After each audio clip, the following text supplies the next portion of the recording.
지난 목요일 윤석열 검찰총장이 부하라고 하는 상당히 국감장에서 나오기 어려운 이런 해괴한 단어를 써서 솔직히 국감 시간을 쓸데없이 낭비하게 만들고 사회도 어지럽히게 만드는데 당시에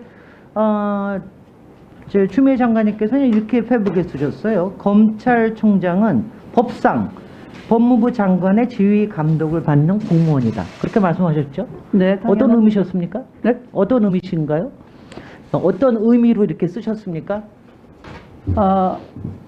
법률, 그러니까 정부조직법 그리고 검찰청법에 의해서 명시된 바에 따라서 법률상 정확하게 검찰총장은 법무부 소속의 청으로서 검사 업무를 담당하는 청으로서 그리고 이런 표현은 네. 가능하겠죠.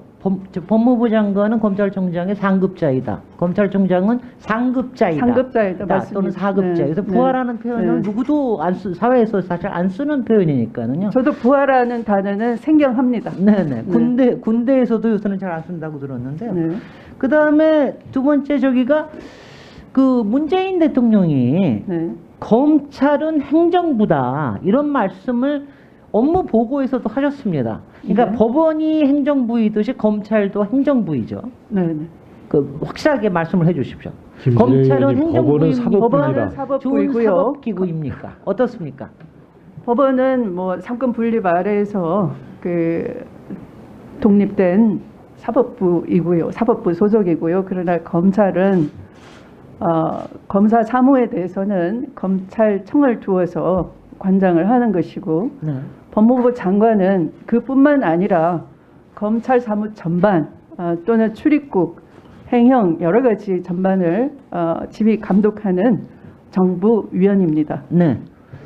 그 지금 이제 법적인 수사 지휘에 관련된 부분으로 해서 그 라임 같은 경우에는 검찰의 솔직히는 무능하다기보다는 의도적인 부실 수사, 은폐 수사, 조작 수사에 대한 문제 때문에 수사 지휘에서 배제하셨고, 그러니까 나머지 4건에 대해서는 가족과 측근에 관련된 사안이기 때문에 이거는 지휘 배제를 하신 부분이고요.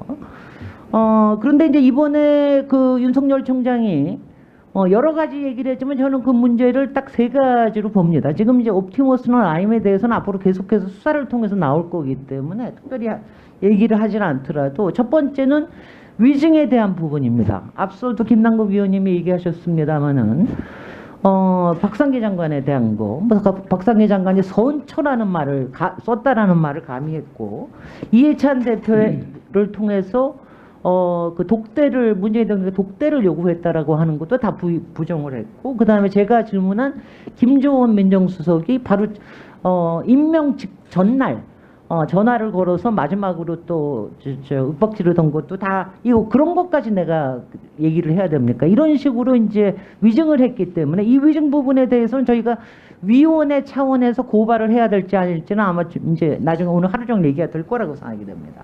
근데 제가 이제 법무부 장관님을 앞에 놔두고 제가 또 문제 제기를 하고 싶은 거는요. 일단은 검사 윤리 강령에 대한 이건 위반입니다. 이건 검사 징계법에 관련된 부분인데 지금 이제 그동안 조선일보 방상훈 회장이나 아니면 이제 홍석현 회장이나 이 부분을 그날도 만났다 안 만났다를 제가 확인할 수가 없습니다. 그게 이게 상대방이 있기 때문에 얘기할 수 없습니다. 이런 표현을 쓰더라고요. 제가 그 이후에 작년에 국감 그다음에 인사청문회 다 자료를 들여다봤는데요. 당신 부인과 장모에 대해서 질문이 야당에서 아주 집요하게 질문이 나올 때도 이게 상대가 있는 거기 때문에 물어보고 얘기를 해야 됩니다. 이런 얘기를 하더라고요. 그러니까 그 조선일보나 방상훈 회장이나 홍석현 회장은 그러니까 가족 레벨까지 올라갔구나. 이런 정도로 제가 다 생각을 할 정도로. 그래서 이제 이 부분은 이거는 정확하게 감찰을 해야 되는 내용이라고 생각이 됩니다. 그러니까 그 이후에 여태까지도 예가 있었고 검찰이 저기 만나서 했던 게 뭐 1개월, 2개월, 뭐 3개월 이거 자체에 대해서 문제의식이 없는 이런 부분에 대해서는 정확하게 감찰을 해야 된다고 생각이 됩니다. 이 부분은 어떻게 생각하십니까? 의원님 지적처럼 이것은 검사윤리 강령에 위배되는 되는 여지가 있는 부분도 그렇죠. 있고요. 네. 네, 그래서 현재 감찰 진행 중이고 네.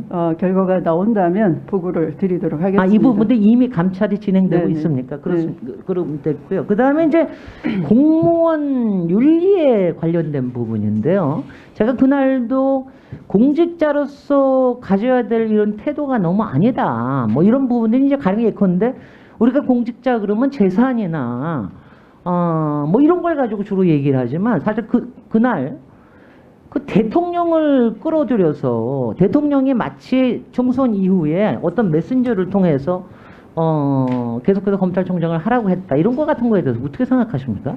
어떻게 들으셨습니까? 제가 그런 당 얘기를? 대표로서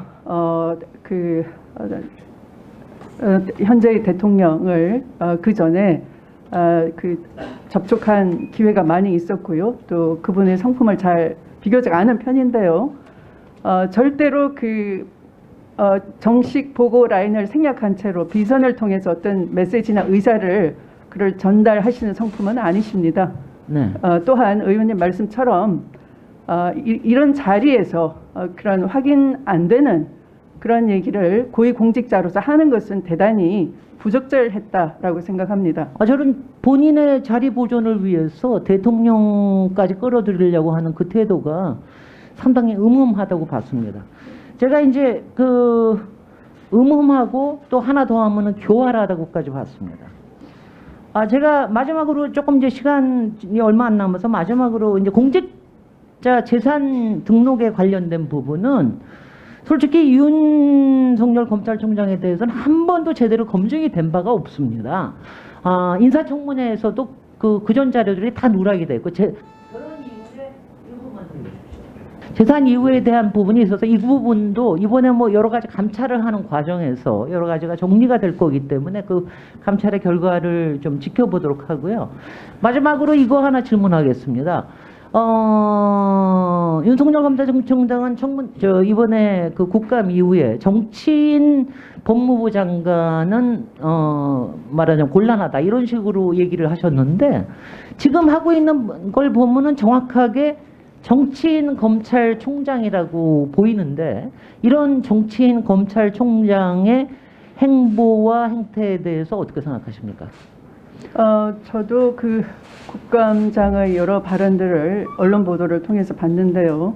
상당히 정치적 중립을 지켜야 될 검찰총장으로서는 선을 넘는 발언이 있었다라고 생각합니다. 대단히 죄송스럽고 지휘 감독관자로서 민망하게 생각합니다. 이 자리를 빌어서 송구하다는 말씀을 드립니다. 네, 수고하셨습니다. 다음은 존경하는 소병철 의원님 질의해 주시기 바랍니다. 네,